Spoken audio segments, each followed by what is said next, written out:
everyone. Welcome to a new quarter and a new episode of Word on the Street. As you may or may not know, my name is Anissa Crow. I am a student inclusion educator from the Rainbow Resource Center. And you're on and off again host. Sometimes I'm here, sometimes I'm not. But I would like to share with you a little episode that we're going to be doing about mixed race heritage. So I myself am actually mixed. I am Portuguese, Mexican, and Irish. And we're just going to have a little conversation about our identities and how we have come to understand how we are as mixed individuals and multicultural, or however we choose to use those words, and give you a little bit of knowledge about what we know from our own perspective, and also hope to gauge some future talk in general and see more multiracial people on this podcast, or just speaking out more across Santa Clara University campus or wherever spaces make ourselves known. So now I'm going to hand it off to one of our lovely guests to introduce themselves and give a little spiel. Up to y'all. All right. Hey Grace, so where are you from? Thank you for asking me that, Hannah. I am from Virginia. That's where I was born and raised on the East Coast, between Virginia and North Carolina, before I moved to Texas. And like Anissa, I'm also a student inclusion educator, but in the Office for Multicultural Learning. My name is Grace, as Hannah said. My pronouns are she, her, and I identify as biracial Black. What about you, Hannah? Yeah, so I like how you answered that, because everybody, people ask me where I'm from when they want to know my ethnicity. Yes. Yes. So, but I'm Hannah. I'm also mixed. I am part Kanaka Maoli, which is Native Hawaiian, and white. Lots of different kinds of white. But I'm also a student inclusion educator, also at the Office for Multicultural Learning. So do you guys have a way you like to be asked, where you're from or what are you? Oh, I don't what are you? Right off the bat, that is problematic. Let me state that. Growing up, I was always asked, where are you from? Typically in the context of school. I have almost always gone to school where one of my parents taught. It was the way that my parents were able to afford private school educations for my sister and I, was because they worked there. And so my mother was usually the one for my early kind of formative years. She taught at a Montessori school, and that's where I went to school.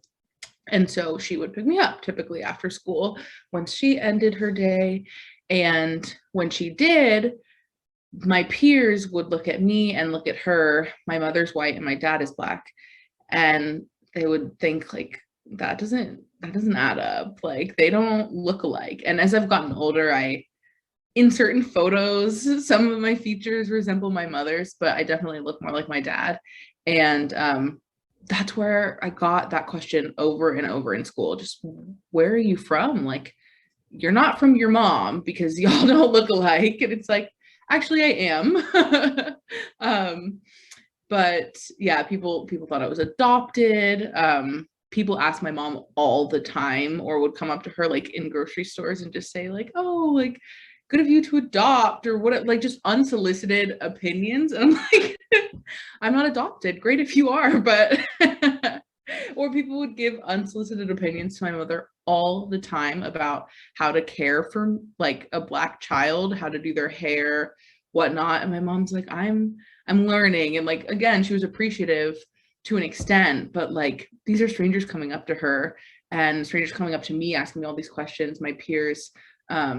So I don't know if I have a way that I like to be asked that question, but I know that what are you is that does not feel good to me. I think I would prefer maybe where are your ancestors from, because I think a lot about my ancestors kind of on a daily basis, and that feels more gentle and more academically curious, if that makes sense. Not just, oh, I'm a human and I'm curious, I'm going to be blunt and kind of ask you where you're from, but where your ancestors from is a bit deeper and more meaningful to me. So I like that way. But what about y'all? Yeah. I'm used to the question of what are you or what do you mix with? Like those are sort of questions that I got asked a lot. I think so, like I said at the beginning, I'm Mexican and Portuguese. Later found out I was Irish. It was kind of like the ancestry DNA, but it's like a big portion of me now. So I'm like trying to like learn and do all that sort of stuff. But yeah, no, just the question of because also I am one of four children. I am definitely the darkest of all my siblings. And it was like widely known that one of us was a half sibling. Like one of us didn't come out of my mom.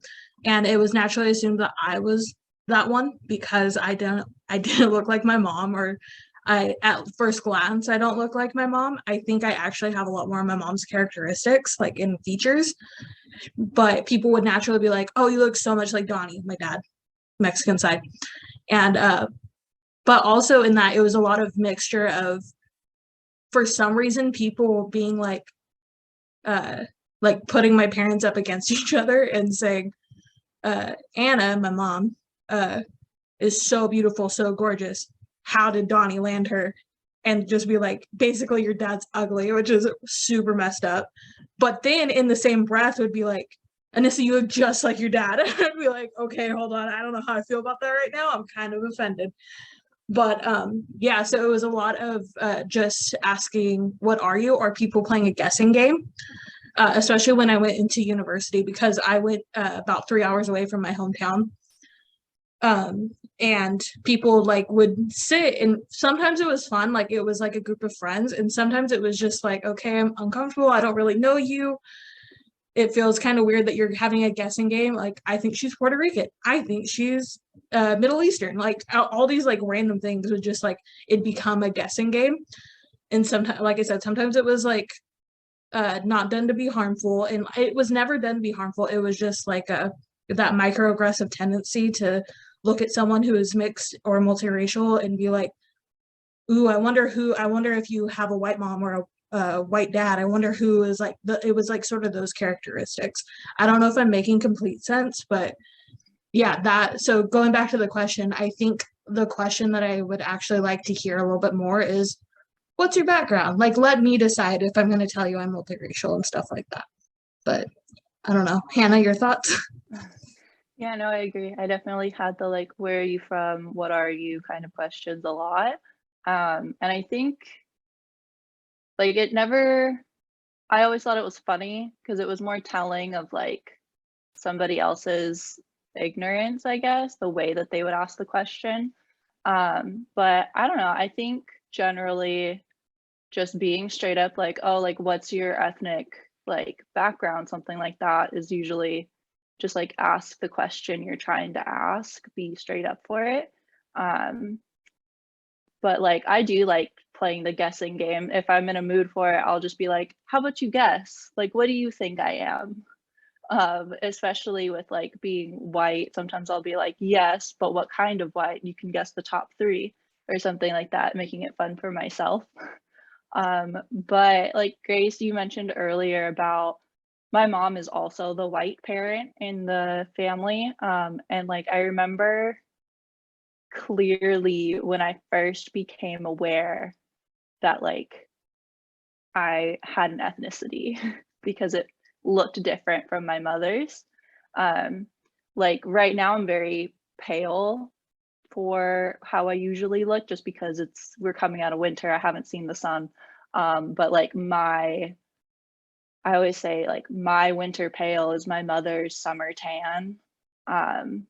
And so like that memory was first grade, these like white girls at my school like would send notes home with me about like these just they were bullies, but they were saying that I wasn't related to my mom. They were like they convinced me 100% that I was adopted, to the point where I went home and talked to my mom and I was like, Mom, like, are you my mom?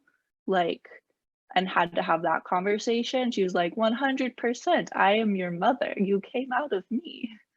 All of that kind of stuff. But I never thought about it before. I think because just like my brothers are also mixed, and like I knew they were my brothers, and so they never questioned where I came from because they lived that same experience. But it was generally like at school where I would feel different. But I guess like when did you guys first recognize like your race or that you had one in general? I think for me, also very similar. At school, I don't think I conceptualized my race and my ethnicity until other people talked about it. Because you're 3, 4, 5 years old, you're going about the world, you're not thinking about that unless someone articulates it to you and asks you the questions that we're talking about. I don't think I really understood what it meant to have a race or to be a racial other. I knew that I looked different from my peers, but I didn't know really what it meant. And aside from school, I think the earliest and most salient memory I have of realizing my race was in dance class. I did a lot of different dances when I was younger. I took a class that was like all of them. It was like jazz, tap, ballet, etc. Very fun. But I think I was the only person of color in that class, and I was maybe 6 years old.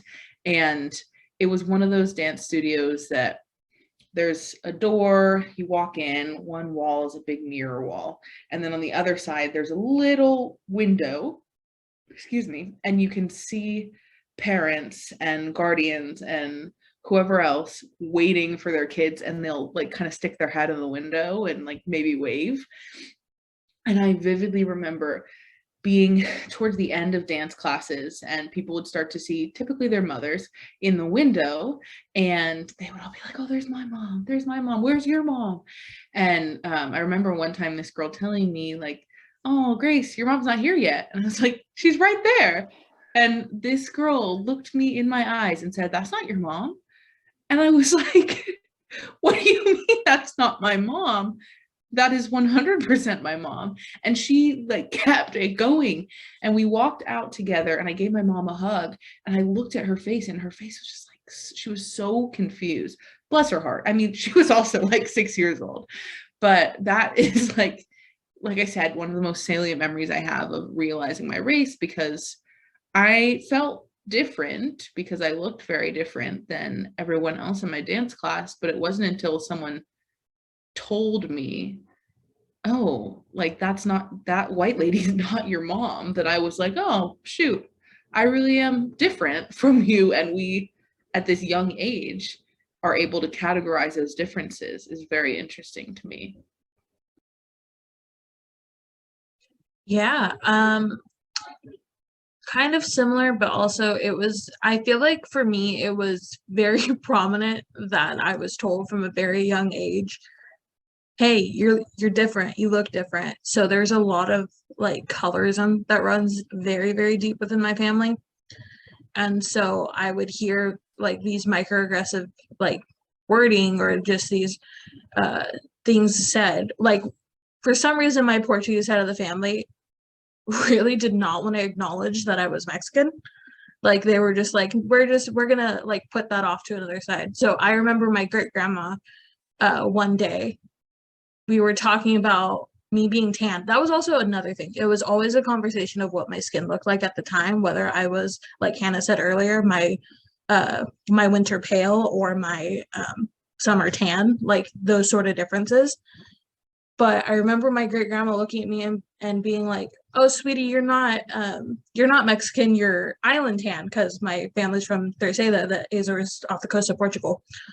And I like looked at her and I was like, I'm still Mexican. Like that doesn't change. Like, yes, that's also true, but like that doesn't affect. But then she would also go into like different conversations of purposely like pointing out that my sister was the pretty one. She would like grab my sister's face and be like, you're so beautiful, you're so pretty, you're so like your complexion, your everything. And then she'd like look over at me and be like, you have a nice personality. You're so sweet, Anessa. And it was just like, okay. And that also, I think a lot of it contributed to, one, I looked different. I was darker than my siblings, but two, I was also the chubbiest of my siblings. I've always been plus size. And that also led into conversations with my mom, pointing out how different me and my sister's like body types look to hers, because we carry a lot of our weight in our like stomach area. And my mom, it's like she's just perfect hourglass. And it was just always that sort of like pointing out that, oh, you have Mexican features, you look more like a Mexican woman, like that. It was just always very salient that it was a focus to focus on what I look like and what characteristics I had, to the point where my uncle on my dad's side, my Mexican side, was like got in an argument with my grandpa the day I was born, because he saw me and was like, "Oh, how dark is she? How dark is she?" And to which my grandpa, for some reason, lied and was like, "She's pink as she as can be." I was fine. Like it, but it was such like a just nuance that my family really, really wanted me to look a certain way and hated that I looked a different way. But yeah, we can go into more stories of my family and like colorism and later, maybe talking about it more and if y'all experience that. But yeah, that's just my little tidbit to like this portion, how I knew that I was different. Yeah, I think with the family stuff, like my white side of the family never directly made me feel different, but I would get those like comments like my grandma would say, "Oh, you're just my exotic," like we had the conversation like a couple summers ago because I was taking care of her, and she asked me like if I ever felt different, or like if like people treated me differently because of my skin, and or just the way that I look. And like I told her yeah, and like gave her examples, and she was like, "That's so weird because I've never seen your color. You've always just been my beautiful exotic granddaughter." um so she like using that term, I was like, "Ooh, please never call me exotic ever again." But and that's not the worst case scenario, but it's still really hard, like, to know that my grandma kind of unintentionally ignored that factor of my life, that, like, there is something that does make me different and makes me get treated differently.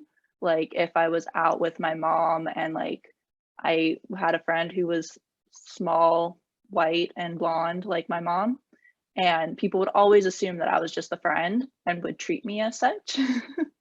So, like, and that's also just like a really tiny comparison, but it's something that stuck with me, like the way that I wasn't treated as part of that family by other people generally.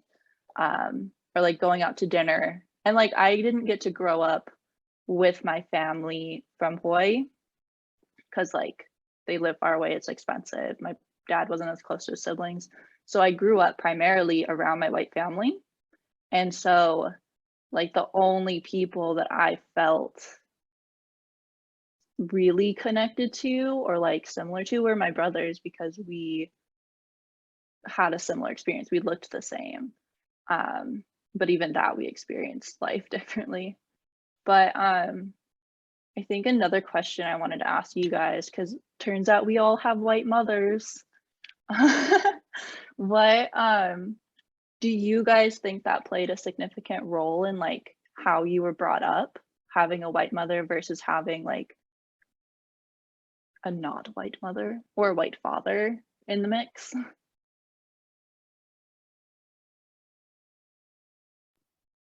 Yes, simply.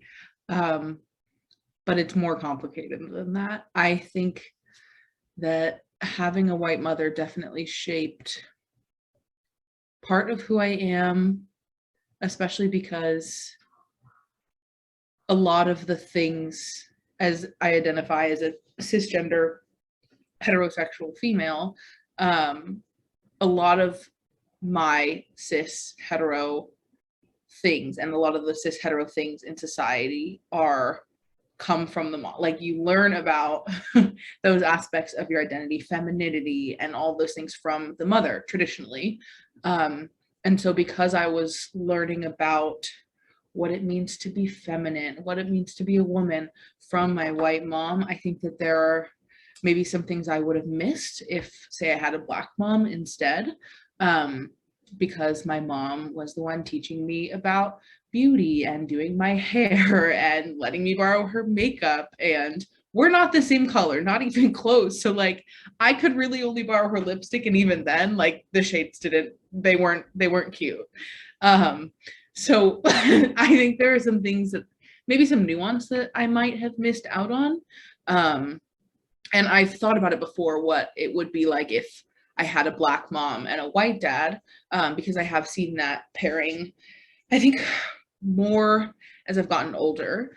But I don't know. That's a really good question. I need to think more about it. I'm sure there are things that I don't even realize are a product of my having a white mother, things that have gone unsaid, but off the top of my head, it's really, I think about it in terms of how I was raised to be a woman by a woman, and inherently the dynamic of her being white and myself being mixed are there, and they exist there. But yeah, what about you, Anissa? I'm curious. Yeah, there was a definite just being raised by a white mom, and to know I love her and everything, but there was a lot of things that she did without her knowledge or without like considering other factors that were maybe at play that affected my understanding. And also a lot of the issues that I have is with, and this is just societal beauty norms. I've grown to love myself. I think I'm beautiful now. But growing up, I thought I was just the ugliest, just grossest looking person. And that affected me on a like understanding of one, because I'm also pansexual. I didn't come out until I was 22 years old, but that was also playing into it. But just the fact that this is what someone thinks you should look like, this is what specifically a man would find attractive, and I wasn't any of those things. And especially being compared to, me and my sister have talked about this a lot, how much we thought our mom was beautiful and like how we wanted to look like her. And so I would see the features, or people would point out like, oh my gosh, her hair is so curly. Oh my gosh, this, that, and the other. She's so tan. She should wear these colors. Like someone was always telling me that I should wear this color for my skin tone, but it was usually a white person. And that was usually left me very confused. So I would do a lot of things and I would act a certain way to appease a load of people. I lost my train of thought, so I'm going to work back. But going back to my sexuality, I would just be thankful because of how negatively I thought of myself if any man gave me attention. And so I would do things that were risky and that were dangerous for me to do, because I'm like, well, I'm ugly, so any attention is valid attention, and I'll take it as is. And so every day I would wake up, I would blow dry my hair, I would straighten it, like try to get as pin straight as possible, to the point where I was just damaging my head, and like I was going out trying to look as white as possible and praying at night that I looked like my mom, that I was white, and maybe then more people would like me. And that was a whole thing that I had to unlearn when I was in college, and then finally going back to like, hey, maybe you don't just like men, maybe there's other people in these factors. But I had to do so much work before that to get to the point where I'm valid and that I deserve to be loved. And a lot of that centers around the beauty standards that were pushed by my family, and me just idolizing my mom's characteristics and hating my own. And there's a whole lot of other stuff I could add to it, but I'm like in a weird space of trying to navigate the question. But yeah, that is just one of the ways that having a white mom did affect how I saw myself and those sort of things. Hannah, I want to hear about your experiences too, but I wanted to quickly add something before I forget, related to the discussion of hair, because I think an outsider looking into my life would assume that because I have a white mother, my white mother like didn't know what to do with my hair. Like I said earlier, strangers would come up to her and tell her like, you're doing this wrong, you're doing this wrong. And it's so interesting because I'm standing right there and I'm like, you're telling me that my hair is bad, like it's wrong, like what's going on?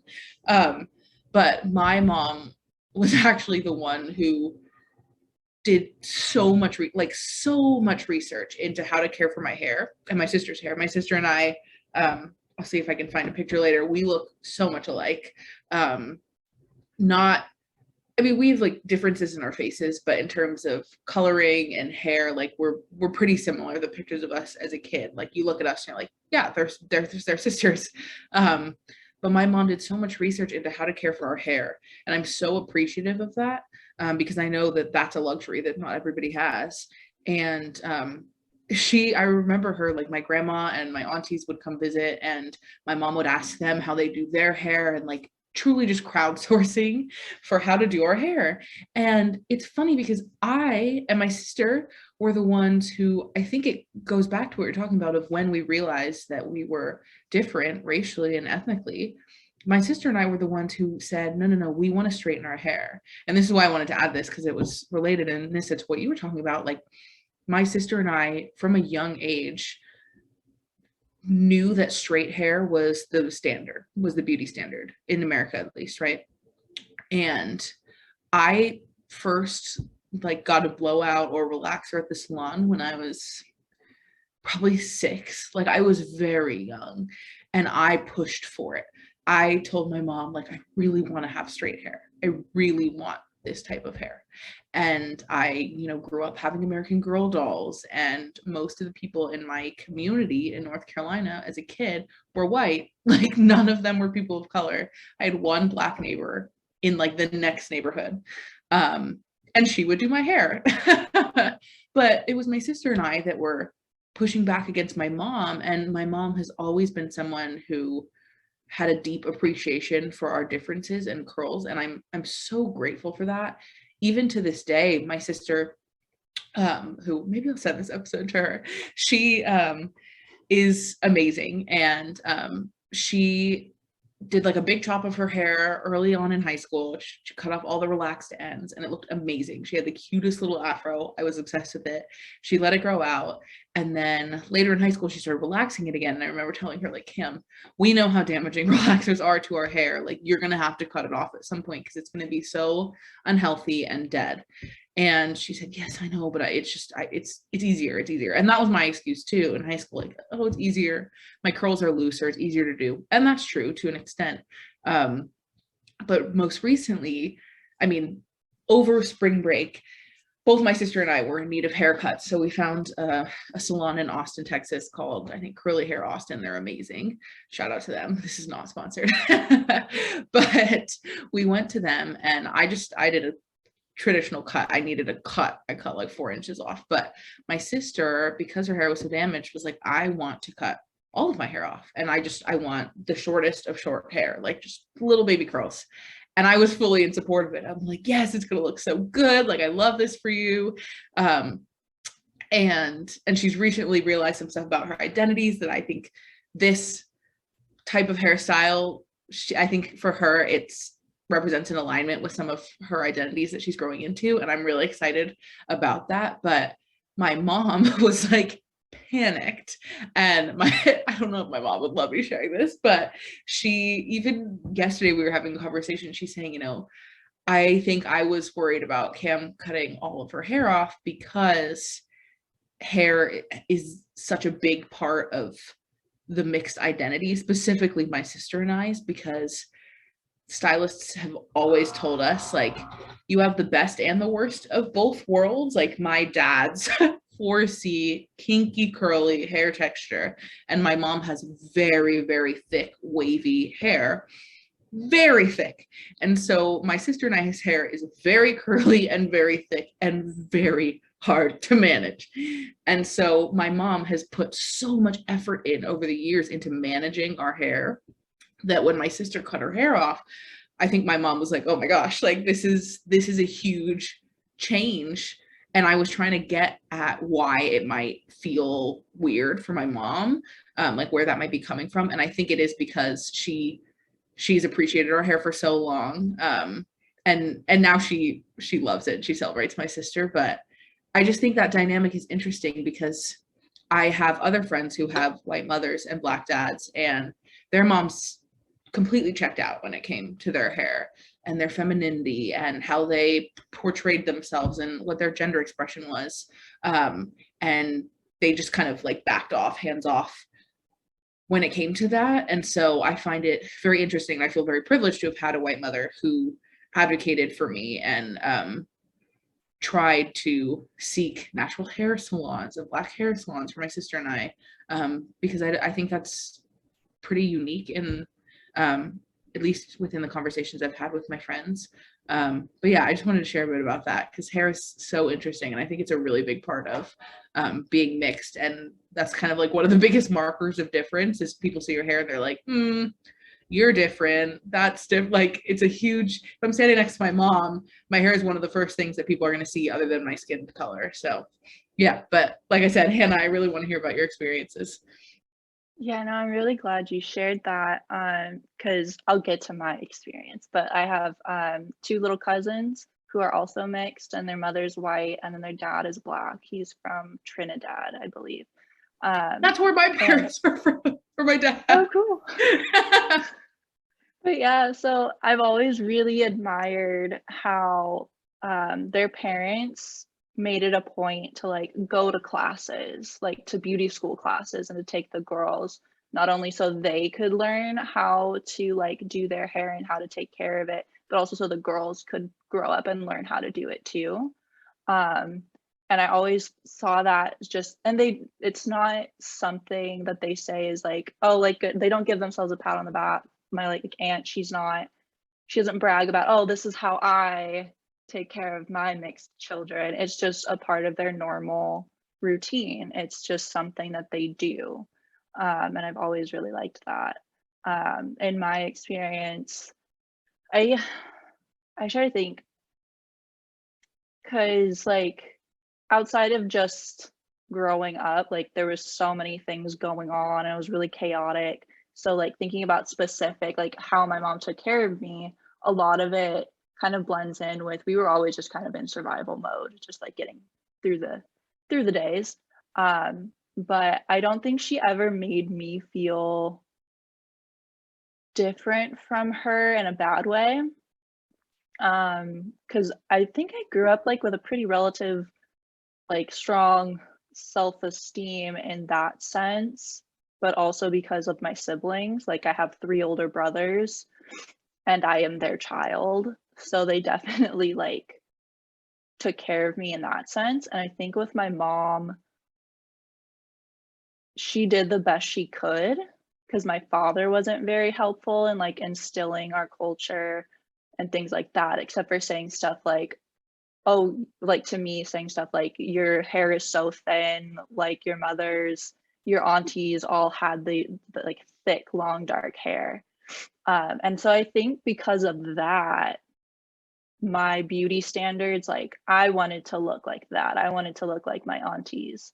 That whole like exotic term feels dirty, but it also felt like, oh, that's beautiful. But I also really just grew up around my mother's family, who is all white. And we kind of we grew up in her hometown. A lot of things that we did were with her friends, which they weren't all white, but like majority was white because that's like her life. And so the girls that I had around me that I would look up to were primarily white. But I do think she did try to have like babysitters who looked more like me. And I always like I loved that. But I just loved people, but I wasn't aware of that Like, I just loved being around people. I didn't generally see like, oh, she looks like me, yay, because I also realized that there's not a lot of people who look like me. But I guess, yeah, I do think life would have been different if I grew up with a mother who was Native Hawaiian, because I think if like it was still the person who was my mother, but she happens to be Native Hawaiian instead of white, she put in a lot of effort of being around her family and like bringing the people close to her into our lives. So I just think if she had been a different ethnicity, it would have been the same experience, but with a different ethnicity. I think it's a very personal who my mother is rather than her race specifically. But yeah, I was gonna ask another question. What was it? Unless you guys have a question for the group. I don't have a question, but I was able to find some pictures that I love to show. I don't know if the audience is seeing the, this part of the recording if they're just listening to audio, but we have a few photos. I think this is my favorite photo. If I had to pick just one of my sister and I think this would be it. This, I believe, was at a park near a house in North Carolina, and it's going to be so hard to see, but my sister's on the bottom and I'm on the top, and there we are just looking alike. And I mean, our hair texture is the same. We've got similar smiles. We were very close when we were that young. We began to fight as we got older, and we're closer now, as everyone told us that we would be once we grew up. But I'm also going to try to find a picture of the four of us together because those are iconic. But give me a moment. You're good. I feel like I don't have any of all of us together either. I'd have to like search. But like, for example, here's me and my sister. This was at her bachelorette party. But yeah. In terms of features, I look at that picture and I'm like, they're sisters. Yeah, right? you guys And look that was exactly alike. exactly. Yeah. That's why I was like, I never understood when people would be like, oh my God, you look so different. Or I would openly be told that I was the ugly sibling. Like peers would tell me that. And I'm like, we look just the same. I'm just darker and have curlier hair. But yeah, no, I kind of wanted to, while we were going like along this topic, I thought of a story about while I was talking about my family and them like making my appearance such a focal point of like my relationships with them. My grandpa on my mom's side, he is an incredibly racist man. He, like, I could say a lot about him. There's just a lot, but he specifically went one day to, also none of us grew up with money, so anything like they did for us, I was very appreciative of. But this is the singular moment where I was like, he loves me for who I am. He went to the drugstore and got me and my sister some generic Barbies, but specifically made sure that he found one that was brown and was like, this is Anissa's, which is crazy because if you asked him back then, he would be like, yeah, because it looks like her. I figured she would want to see her, like going into like a future topic of representation. He actively was like, yeah, that makes sense. But if you'd ask him now, he'd have such a like Fox News approach. Was like, that's so unnecessary. That's like, why do people need to feel it? I was like, you understood that I needed that when I was a kid, but he can't apply it to other people. Like, it was just like, oh, I just want Anissa to feel good because he does love me, but there's just a lot of other things that he doesn't like about me. But yeah, just I feel like I needed to throw that in there because it's not all terrible all the time with my family. I love them to death, but there's just a lot of like gray that I live in where like I know they love me, but there was also a lot of hatred and stuff passed down, that intergenerational trauma that still exists. I had a very similar experience with like, oh gosh, what is it about the white mother's parents?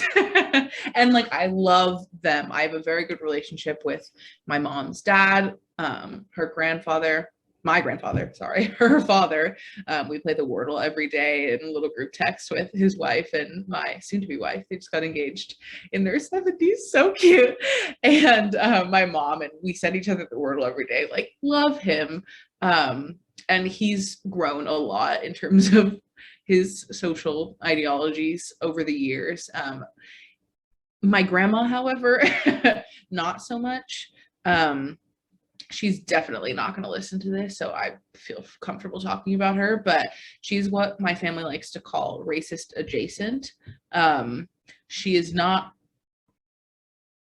overtly racist. I'm trying to be careful with my language, but she's subtly racist often. Anytime my mom has to set boundaries because my grandma has a lot of issues that I'm not going to get into right now, but they have a weekly Sunday call. That's it. No, there's no other communication other than that Sunday call. And during the Sunday calls, they're long because it's only once a week. And my mom will just fill her in on the happenings of our lives. And anytime there's any sort of bad thing, or I mean, like, bad is so relative, like a small inconvenience that my mother mentions, immediately my dad is blamed every time.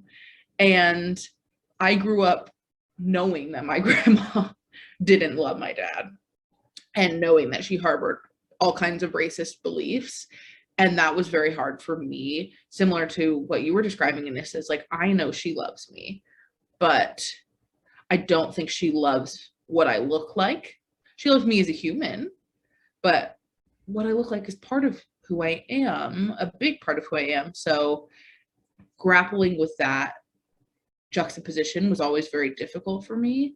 There's something about the family, the white side of the family, and that I feel lucky to have grown up primarily surrounded by my dad's side of the family, simply because my mom has one brother and he doesn't have any kids. And she's got two parents. They were divorced. So her family's pretty fractured and pretty small. But my dad's family, on the other hand, is very big, kind of spread out across the country. But we would get together at least once a year, and if not 2, 3, 4, 5 times a year, and be with one another. So that's the side I grew up more around. So I grew up, and I know we're going to talk about representation in maybe another episode, but I grew up seeing people that looked like me in my family, and what we looked like was celebrated. Being from a family that's from the Caribbean, my dad's parents are from Trinidad, and my ancestors historically lived in Barbados, where Caribbean slavery was a thing.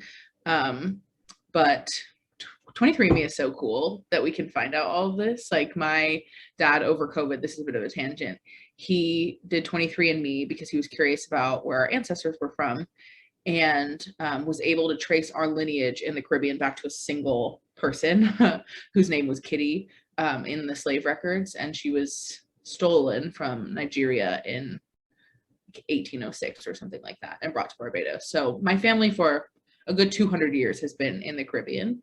And Caribbean identity is so fun. I love it so much.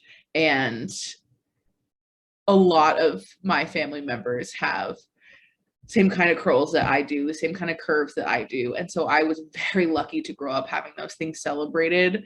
I'll never forget, one of my aunties was over at my house and she was fitting my sister for a dress for, I think, my grandma's birthday party or something. And she's like, oh, she's so thick, like, she's so thick. And my sister was like, is that a bad thing? Like, she's calling me thick. Like, society tells me that's bad. But my aunt was like genuinely so excited that my prepubescent sister was curvy. And it was celebrated. And I was like, oh my gosh, this is so good. I'm going to cut the tangent off, show one more picture, and then shut up. This is, oh, I got to take the blur off again. Side note, the blur filter is not POC friendly, because what is it doing to my, like, the difference? Look at that. What happened to my curls? There they are, gone. It's so funny. But anyway, I digress. Here's, why is there like a rainbow tint? There's my sister on the end, my mom, me in the middle, kind of dark, and then my dad on the end. And this is like the worst way to show this photo, but so cute. There we are at the beach. Hair, my dad's way of describing when my sister just wear our hair out and down is free and easy. So we always just call it the free and easy. And so, yeah, I feel very privileged, like I said, to have grown up with my features being celebrated by my family. That was definitely not always the case when I'm in public, when I'm in school. But a lot of who I am is rooted in family. And so I feel very privileged and very lucky to have had a positive experience for the most part with regard to my identity within my immediate family. Yeah, that was like very long-winded. So we're gonna be quiet. Yeah, no, I first of all also have pictures. Hold on. So like the first, excuse my messy room, but like, so this is me and my parents. And it's like at a birthday thing, I think. So like definitely have my dad's complexion most months out of the year, but I do structurally look a lot more like my mom. Like my facial features, I'm really tall, which is like comes from her side of the family. I did develop a lot earlier because I'm Polynesian also. So like all that kind of stuff, but also here's my brothers and me. So one brother, this one, he ended up like literally being allergic to the sun, having super blonde hair, but he has the facial features of like my father. So if you have the eye for it, like you know he's mixed, but he does appear more white. But I was also gonna say, I had a similar doll situation when I was little. So like because I had older brothers, like there weren't dolls being passed down in the family, but I would like wrap up my Woody doll that I stole from my brother and like carry that as a baby. And my mom's friend was just so heartbroken that I didn't have a baby doll, and she wanted to be sensitive, and she bought me a black baby doll, which was like aiming for it. Maybe there wasn't like just a brown baby doll. But I loved that baby doll. It was my first, and I took care of it. I was its mother. But I always thought it was so funny that she was just trying to be so racially sensitive that she just like got me a black baby. And it's funny because like the intentions were so good, I think, but I don't know, when people try too hard to be racially sensitive around me, it's just kind of like just treat me like a person. I don't know, like whenever I'm in class or something, either a professor won't try to pronounce my name or they'll overcorrect, get my last name, and then try to change my first name. So instead of Hannah, it's like Hana, to like, but it's not spelled that way at all. So I don't know. I actually still have that baby doll. I found it when I was moving over the summer. So it's like overall a good memory, but it was also just so funny to me. Why can't professors just, first day of class, you go around the classroom and everyone says their name and the professor repeats it back to you? What a wonderful way that would be to learn each other's names. For example, we go around, first day of class, I say, my name is Grace Evans. The professor repeats it back. And then we just go around the classroom because then the professor hears how you pronounce your name. Why are professors trying to pronounce ethnic names? Just like, obviously they're well-intentioned, but I'm not going to sit here and be like, oh, I know how to pronounce every single ethnic name in the history of ever. That's not a thing. No. So why do we expect professors to be able to pronounce ethnic sounding names? Maybe, I don't know. I think that should change. It's just so, it's so funny to me. Every first day of class, I look forward to professors messing up because it's funny. And like, I really appreciate the professors that can make it a learning experience for the class and be like, I don't know how to pronounce this name, and like, I'm gonna really do my darndest to be able to. But man, we need to reform that. I agree. And just going off of the name thing and people changing the name specifically, because they'll read my name on a piece of paper and they'll look at it and it looks like it should how it should sound. So they'll say Anissa Crow, and then they'll look and they'll go, "Oh, Anissa." And I'm like, that's not even like a common Latina name. That's not anything. In fact, my name is my mom and her best friend at the time. Their names mashed together. It's Anna and Melissa, and that's how she came up with Anissa. And so, but it's always that like little thing where someone will they'll look at my appearance and then go, "Oh, Anissa." And then because I'm so used to being called Anissa, I don't even catch it anymore. And then I feel bad because other people are like, they're pronouncing your name wrong. And I was like, I know subconsciously, but I just am so used to it that I don't correct. And I need to get better about correcting, but often I won't even hear it the first time and I'll just go along. So then I can't, like, 5 weeks later, like I have a professor now who the entire quarter called me Anissa. I corrected her the first time. She still called me Anissa. And then I got into class that day and I was so nervous for her to have call us out.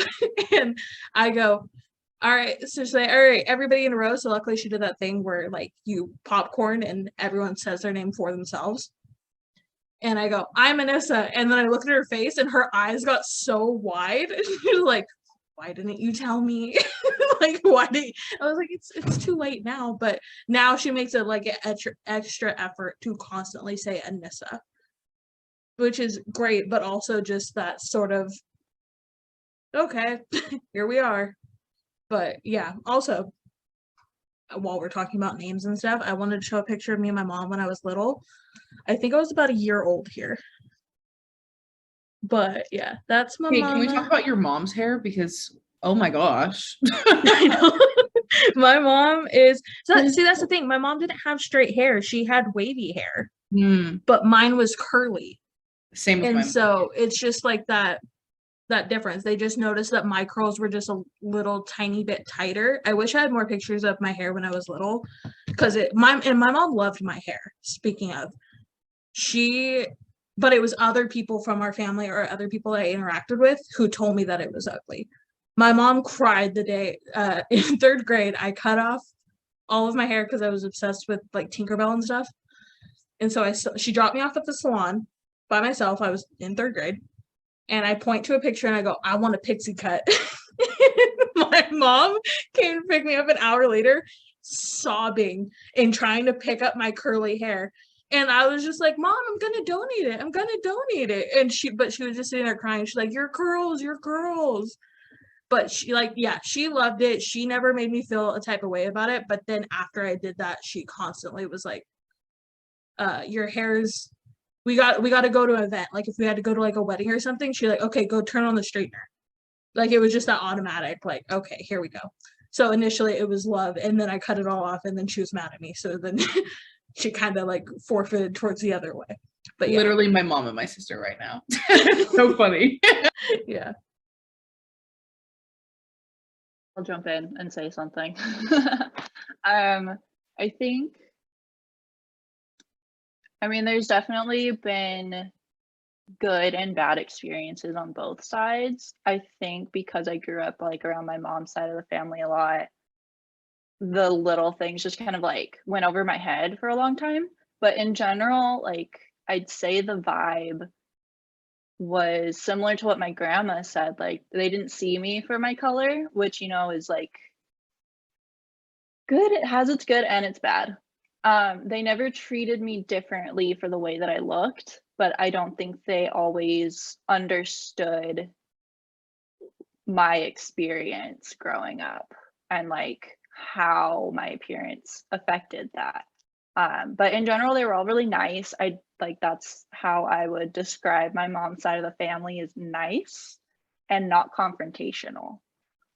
So if something made them uncomfortable, it just wasn't really talked about a whole lot. At least I think it is starting to now, but that was, you just didn't talk about it really if it was something uncomfortable. But on my dad's side of the family, it's all out there. it's very, which was a culture shock for me. So I've only gotten to visit like twice. And I've met members of my father's side of the family like sporadically. Like I met like 2 aunties when I was little at different times. I met my grandparents like once. And when I got to go on my own in college, I got to meet like my great auntie, I got to re-meet another aunt and some cousins and stuff, and it was really cool. But instead of being like the brown one in my white family, I was the white girl on this side, mostly because of the way that I talk. Because like my great auntie was so upset with my father for not like bringing me up talking pidgin. And so she tried to give me a crash course right then and there. And like my family members would say like, oh, you keep switching back and forth from talking normal to talking like a white girl. And I'm just like, that is my life. Like that, I think personally I've always felt kind of like not enough of one or the other. And it wasn't until recently where I've started to just look at myself just like as all me, like I'm enough of me for me. Being not white enough or being not Hawaiian enough, like I'm never gonna be one or the other because I'm a mix of both. Like I can't be one or the other. And I think that was my social anxiety growing up. It's just like not knowing where I belong because it's a very specific experience, I think. But that's a ramble.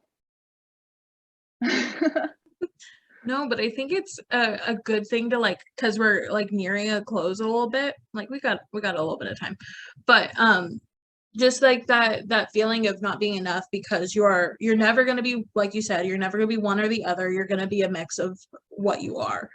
And so within the recent years, I have really had to, with a lot of other things, I had to come to my own understanding about myself, is that I had to recognize that I had those feelings of being not enough, especially as a Latina, just not knowing Spanish, not knowing, not growing up in my culture, because it was a very weird dynamic between my family where I grew up with some people from either side, but never enough to really learn much. There's a lot that I still don't know. And that has to do with a whole bunch of other family dynamics of one side not liking the other and all kinds of issues.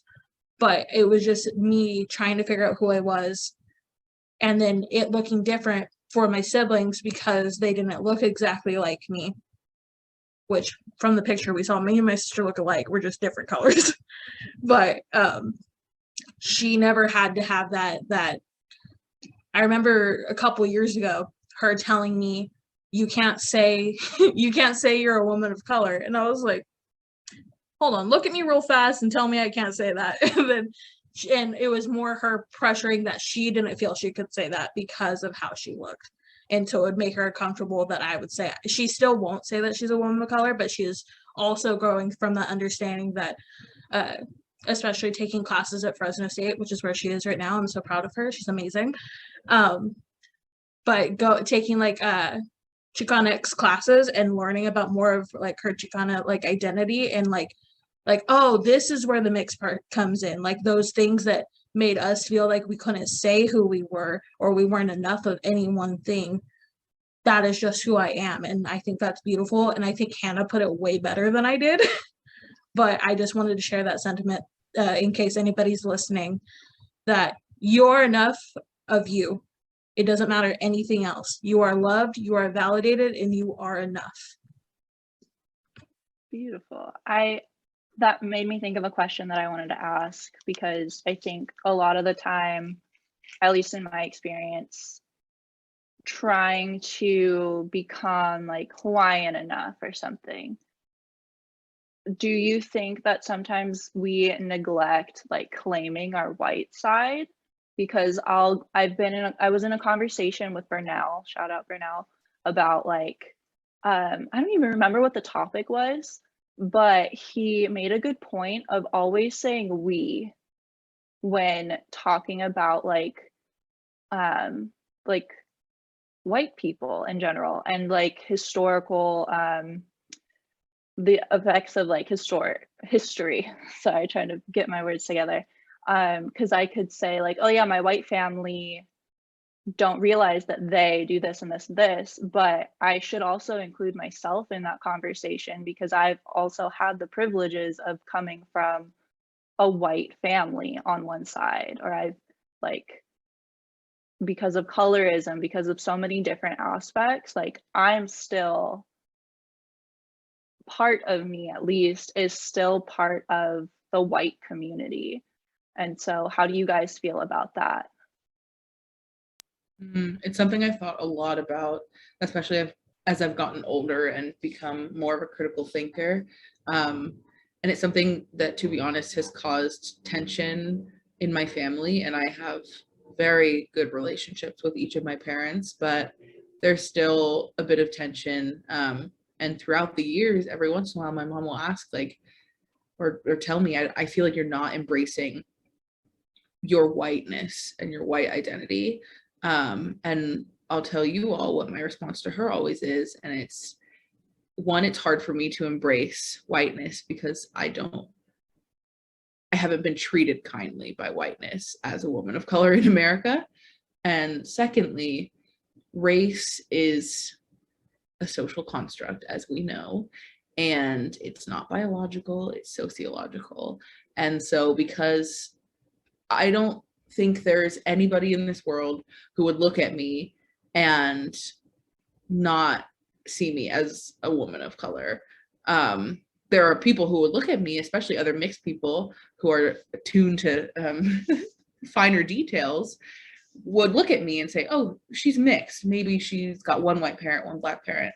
But most of the time people just assume that I'm black. People assume that I'm light skinned, and people don't assume that I would identify as a white woman because I think that would be preposterous.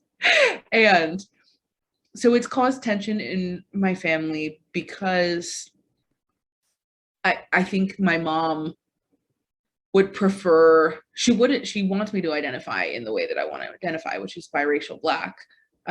But she, I think, sometimes feels like I'm being overly critical of whiteness, which I can see why that would upset her because she is a white woman. And I don't think that what she realizes, like, I'm being overly critical about that side of myself too. I'm not saying like, oh, I'm better than because I'm half black. Like I'm not saying that I'm better than you because of that. I'm just saying that I'm being critical of myself as well here, acknowledging that part of me. But related to this, I wanted to just read a quote quickly about this, about like race and kind of how it's kind of ridiculous. But this is literally just something found on Goodreads, and it's, let's see, it's by a wonderful author, Chimamanda Ngozi Adichie, in the book Americana.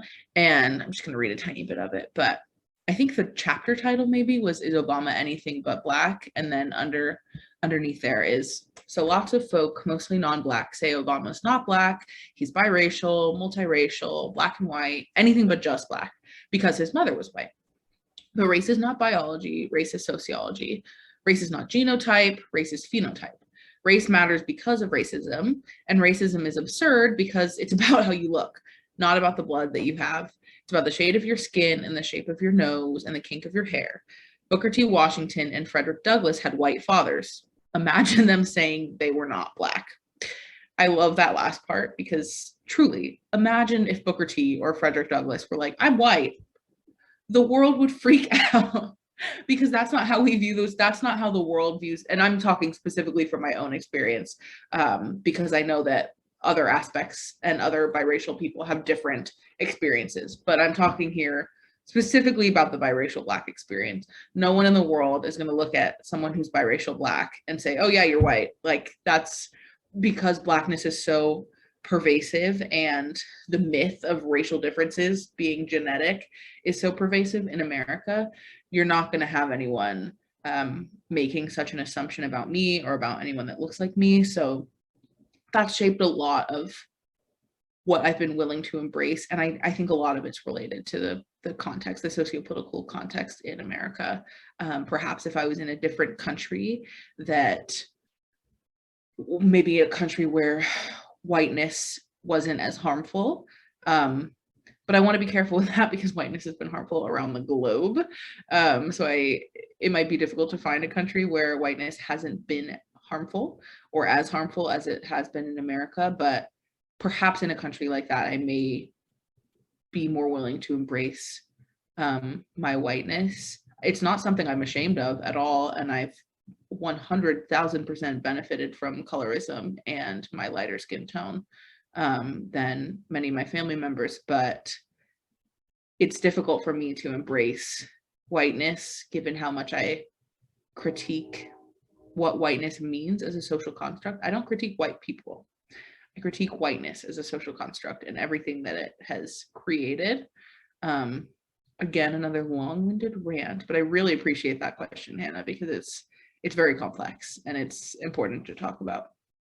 Yeah, I loved your answer. I also wanted to, I guess, clarify what I meant by embracing the white side, but more just like claiming rather than saying, I am just a woman of color, because that's not entirely true, at least in my experience for me. Like, I could never just say, oh, I'm Native Hawaiian.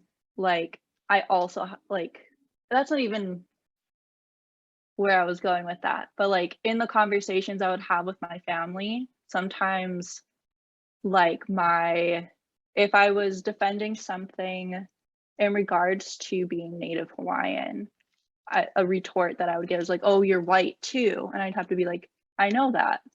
Yes, I know that. And when I'm talking about like the effects of the white community, I'm including myself in that too, to the extent that like I've benefited. But I'd also never go around saying like, oh, I'm white, because I'm not. Like you said, it's just such a complex issue. And around different people, my identity changes, because some people would classify me as a white woman, or some people would classify me as a woman of color, usually depending on their own identity and their experiences around other people. I think I'm always still trying to figure out what to say in those situations, just like, I'm mixed. Like, that's what I say now. I'm like, yes, I am, and I'm mixed. Like, I am both of these things at the same time, which makes the conversation much more fun. I was gonna say, Hannah, to your point, that I also now more often than not will say I'm mixed. I will also say that I'm a woman of color, but it's also just like because of the experience that I had with my family and like those sort of things, I was like, that was what differentiated me from them. But yeah, taking in because also I grew up around a large Portuguese community in Tulare, California. Like I would routinely every October go to the festa, go to like Portuguese events, and like try to be as involved as I can, but they didn't want me there because of how I looked. But yeah, like I proudly would often tell people I'm Portuguese and I'm Mexican. Like I would often just point that out and make that assertion because it felt like I needed to be said, because when I would go to Portuguese events, it'd be like they would often I remember one account with one girl, her being like, I hate when all the Mexican girls try to join this class and try to take our language. And I'm all, one, we're in a public high school where it doesn't matter. I'm just trying to learn language. And two, she said it directly to me. And I remember getting so mad and being like, I didn't want to say I'm not just Mexican, but I also wanted to be like, so what if I am?